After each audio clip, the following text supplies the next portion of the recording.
Welcome back. तो friends, अभी की लेटेस्ट न्यूज है, अंदर से खोखला बना दिया है। किसने, किसको, क्यों? यार अपने वीडियो देखिए पता चलेगा। तो वीडियो शुरू करते हैं। वीडियो शुरू करने से पहले अगर आप चैनल पर नए हो, आपने अभी तक सब्सक्राइब नहीं किया है, तो जल्दी से पहले सब्सक्राइब के बटन और बेल आइकन को क्लिक कर लो, ताकि आपको हमारे सारे न्यू वीडियोस की नोटिफिकेशन मिल जाए जैसे हम अपलोड करें। और हमारे जो दूसरे 2 चैनल हैं उनको भी सब्सक्राइब कर लेना। चैनल के नेम और उनके लिंक्स डिस्क्रिप्शन बॉक्स में है, ताकि उसमें भी जो वीडियोस हैं, आपको ही पता नहीं आपकी कोई रिक्वेस्ट उस वीडियो में उन चैनलों में चली जाए, ठीक है ना। और ट्विटर पे सब्सक्राइब करिए, हाँ। जिससे कहीं पर भी अगर चैनल में अगर कुछ आता है तो आपको उसमें ट्वीट आ जाएगा। बिल्कुल, मेहरबानी ट्विटर भूल जाती हूँ, अगर आप आपको मत भूलना। अगर आपको वीडियो पसंद आता है प्लीज लाइक एंड शेयर। चलिए शुरू करते हैं। नमस्कार दोस्तों, स्वागत है आपका हिंदी नॉलेज शो में। तो चाइना को दोस्तों, खोखला ये कर कहावत दिया तो क्या? आप सभी ने सुनी होगी कि महंगा रोए एक बार, सस्ता रोए बार बार। लेकिन शायद पाकिस्तानी सेना तक ये कहावत नहीं पहुंच पाई, वरना आज वो लोग रो नहीं रहे होते। दरअसल पूरा मामला जुड़ा हुआ है अब से 1 साल पहले का। दरअसल पाकिस्तानी सेना के पास जो आर्टिलरी है और जो टैंक है, जिन्हें किसी भी थल सेना की रीढ़ की हड्डी कहा जाता है, ये बेहद ही पुराने हो चुके हैं। और ये सभी वार ऑन टेरर जो अब से 20-22 साल पहले हुई थी, उस जमाने के हैं। ऐसे में इनकी हालत खस्ता है और पाकिस्तान की थल सेना एक बहुत बुरे दौर से गुजर रही है। तो खैर, इस खस्ता हालत को सुधारने के लिए पाकिस्तान की थल सेना ने अब से 1.5 साल पहले प्रयास शुरू करे, फंडिंग इकट्ठा करी इधर उधर से, कुछ 100 मिलियन इन्होंने किसी तरीके से जुटा लिए। अब आर्टिलरी और टैंकों के मामले में सर्वश्रेष्ठ माना जाता है अमेरिका और रूस को। इसके अलावा पश्चिमी देश भी अच्छे टैंक बनाते हैं, लेकिन पाकिस्तानी सेना को ना रूस, ना अमेरिका, ना ही यूरोप का कोई देश टैंक और आर्टिलरी देने को तैयार था। ऐसे में इनके पास एक ही ऑप्शन बचा, चीन का। ये लोग सारा पैसा लेकर गए चीन के पास, चीन को पैसा दिया और कहा कि आप हमें अच्छी आर्टिलरी और टैंक दे दीजिए। चीन ने भी पैसा जेब में डाला, कहा कि ठीक है, 1 साल बाद आना, टैंक और आर्टिलरी ले जाना। खैर, धीरे धीरे समय गुजरा। अब से कुछ महीने पहले चीन ने इन्हें डिलीवरी शुरू कर दी टैंक V4 नाम से। तो खैर, जैसे ही पहला बैच आया इन टैंक का, पाकिस्तानी सेना ने इनका इंस्पेक्शन करना शुरू किया। और जो उन्होंने इंस्पेक्शन किया, उनके तोते उड़े रह गए। क्यों? क्योंकि जितने भी टैंक थे, आर्टिलरी थे, इनमें बहुत सारे फॉल्ट थे। कुछ टैंक तो आते ही बंद पड़ गए, इस्तेमाल के लायक ही नहीं थे। वहीं आर्टिलरी में बहुत सारे माल फंक्शन थे जब उन्हें इस्तेमाल किया जा रहा था। और इस सारे कांड को देखकर पाकिस्तान की सेना ठगी रह गई। और इसका खुलासा हुआ अब से 1 महीना पहले। स्क्रीन पर आप देख सकते हैं, इस आर्टिकल में बताया गया था कि जितने भी आर्टिलरी हैं और टैंक है चीन ने अब तक पहुंचाए हैं, उनमें से कोई भी ऐसा नहीं है जिसमें किसी भी प्रकार का फॉल्ट ना हो। हर एक में कुछ ना कुछ फ्लो और माल फंक्शन आपको मिलेगा ही मिलेगा, जिससे कि पाकिस्तान की सेना अंदर से खोखली हो चुकी है।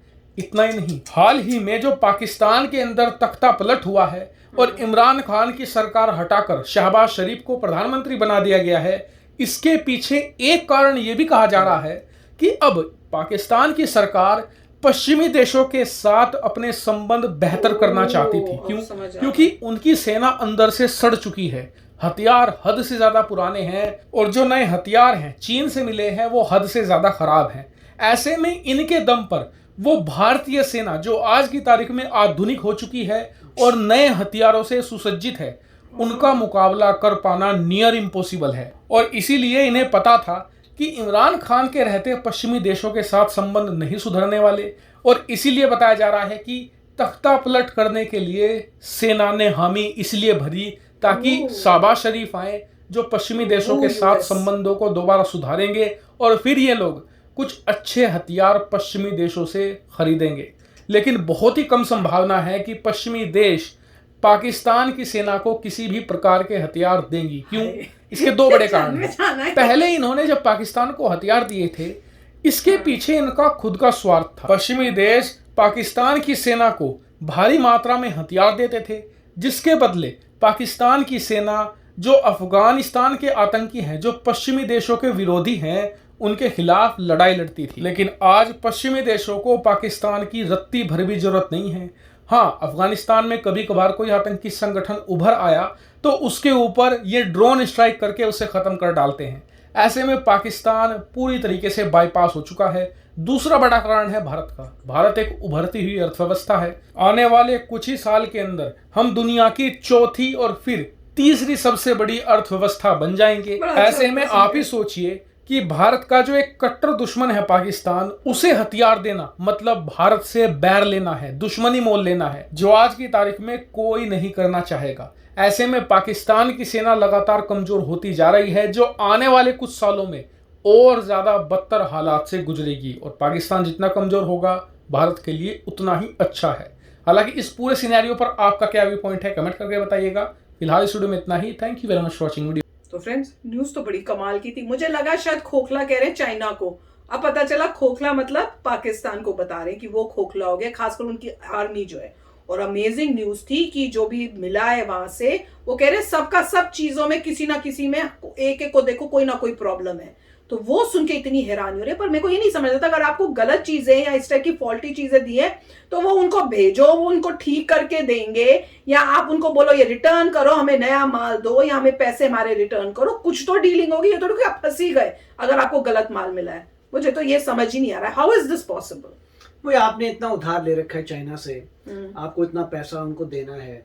जब आप किसी के कर्जे के नीचे दबे हुए हैं तो आप कितना बोल सकते हो भाई। आपका सीपैक भी इन्वॉल्व है, आपकी इकॉनमी भी उनकी वजह से चल रही है, बहुत चीज़ें ऐसी हैं जिसमें आप डिपेंडेंट है। तो आप क्या कर सकते हैं? मैक्सिमम यही होगा कि वो आएंगे, वो ठीक करेंगे, दोबारा ट्रायल्स होंगे, उनका डिले होता जाएगा। मगर होता तो यही है कॉन्ट्रैक्ट में, अगर आपको माल गड़बड़ मिला है तो नॉर्मली आप रिजेक्ट कर देते हैं। मगर यहाँ पे ऐसा केस नहीं होगा, क्योंकि यहाँ पे तो यही होगा कि ठीक है भाई, हम ठीक कर देते हैं तुम्हारे चीज़ों को। और इसमें उनको खुद ही देखना है, इसलिए कह रहे हैं कि एक रीज़न ये भी था कि उनका एक ही सप्लायर बचा है आर्म्स एम्युनिशन का। वो सप्लायर उनके हिसाब से, मेरा नहीं है, उनके अपने हिसाब से वो सप्लायर सही काम नहीं कर रहा, उनकी चीज़ें ठीक नहीं चल रही। तो वो चाहते हैं कि वेस्टर्न कंट्री से दोस्ती करें जहाँ से कहीं से वेपन्स मिलें, और मिल जाएंगे। कोई भी ऐसी कंट्री नहीं जो वेपन बेचने वाला होता है वो सबको वेपन बेचता है। वो सिर्फ ये नहीं बोलता कि मैं कंट्री ए को बेचूंगा और उसके एनिमी को नहीं। वो क्या भैया तुम पैसे दो, तुम भी लो वो तो इनकरेज करते हैं कि देखो इसने मुझसे खरीदिया मेरा माल, अगर तुम इसे काउंटर करना चाहते हो तुम भी खरीदो, या उससे महंगा और बेटर वाला ले लो। नॉर्मली जो कंट्रीज बेच रही हैं वो सभी, अब जब रशिया बेचता है आर्म्स एम्युनिशन इंडिया को, चाइना को भी बेचता है। पर ये खरीदेंगे कैसे, इनके पास पैसे तो है ही नहीं। उधार पे चलता है, तो चाइना से उधार से चलता रहता है, यही होता जाएगा। मगर इस केस में उन्होंने कहा था कि उन्होंने कहीं से फंडिंग इकट्ठी की है, पैसा इकट्ठा किया है और चाइना को दिया है। तो ये पैसा उन्होंने जहां से भी लाए दिया है। और मगर अगर उनका मटेरियल फॉल्टी है तो आप एक लिमिट तक ठीक कर सकते हैं, उसके बाद लाइफ कम होती है। और एक्चुअल वॉरफेयर में क्या प्रॉब्लम्स आएंगी क्या पता। और वैसा लग रहा है उनकी मजबूरी है। और उसके बाद मगर मेन पॉइंट ये है, अगर किसी की इकॉनमी ज्यादा अच्छी नहीं हो रही तो एनी हाउ उनका डिफेंस बजट कम हो जाएगा। डिफेंस बजट कम हो जाएगा तो उनका कम माल आएगा, तो एक मतलब पूरा डाउनफॉल ही आ जाएगा, क्योंकि उनको नजर आएगा देखो कंपैरिजन है ही नहीं। अगर साथ वाली कंट्री इंडिया जो है बहुत तेजी से ग्रो करती है, बोलेंगे क्या कंपेयर करें, इतने टैंक हैं, उनके डबल ट्रिपल टैंक्स है, हर चीज डबल ट्रिपल है, तो अब क्या कंपेयर करेंगे, क्या फाइट करेंगे। पहले इकोनॉमी को तो ठीक करें।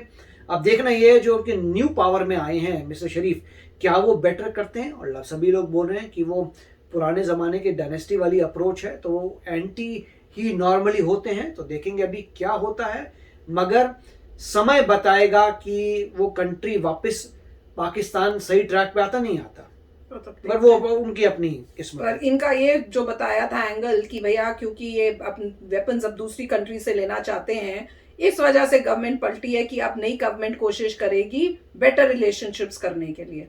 तो देखते हैं भैया क्या होता है अब आगे। तो चलो चलते हैं, मिलेंगे नेक्स्ट वीडियो में बहुत ही जल्द। Till then take care and bye bye. तो अगर आप मेरे इस चैनल पे नए हो तो जल्दी से सब्सक्राइब के बटन को हिट करो और बेल आइकन को क्लिक करो, ताकि आपको मेरा जब नया वीडियो मैं लगाऊं आपको उसके बारे में जल्दी से पता चल जाए।